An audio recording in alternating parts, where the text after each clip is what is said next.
Plato was a philosopher from the classical period in Greece who is said to have helped lay the foundations for Western philosophy. Plato lived from approximately 428 BC to 348 BC and founded the Academy in Athens, one of the higher learning institutions in the Western world. He was a student of the philosopher Socrates, essentially following him around documenting his teachings through dialogues to convey his philosophy.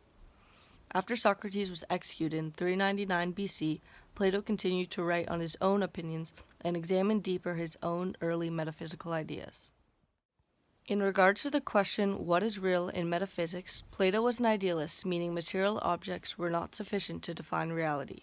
He justified his beliefs with his theory of forms, which explains that the world we live in and experience, referred to as the world of becoming, is merely a poor copy of an independent, real, and unchanging world called the world of being.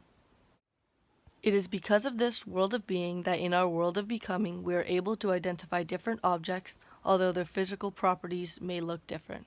Because we are able to picture a general image of a cat, we are able to look at this cat and know that it is a cat, although it is a different color.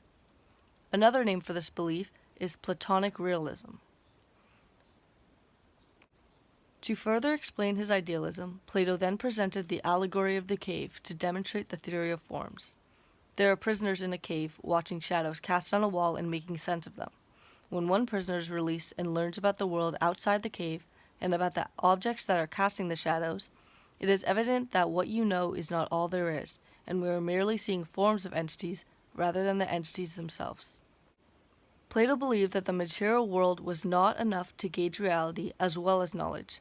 Plato was a rationalist, suggesting that knowledge is not obtained by the senses as these tools can wear, but rather reasoning as a tool to provide understanding of the eternal world of forms, as reason is undistracted by body needs. Plato draws a sharp line between knowledge and belief as shown in his divided line.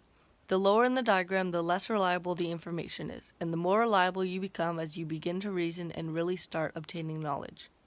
Plato claimed that in order to claim knowledge, the statement must be true, you must believe the statement, and there is justification to support your belief. If a man is on trial for committing murder, and a lawyer in court believes he is guilty, he cannot claim that he knows the man is guilty unless he has justification to prove so. Plato argued that there is a soul, and it is in the soul where a person's knowledge is located. The soul is the immaterial life force being the center of all that is a person, animating the body. This suggests that the soul exists before birth and continues after death, when the person is gone from the body. He states, "The soul is of the nature of the unchangeable, and the body of the changing. The soul rules, the body serves." Plato suggested that the soul has three parts: the appetite, which are your desires and lusts; spirit, the part of you that overcomes challenges; and reason, that engages to make decisions. These are also the three types of people in the world, each driven by one part of the soul. And meanwhile, Aristotle was there the entire time, disagreeing with all of Plato's ideologies.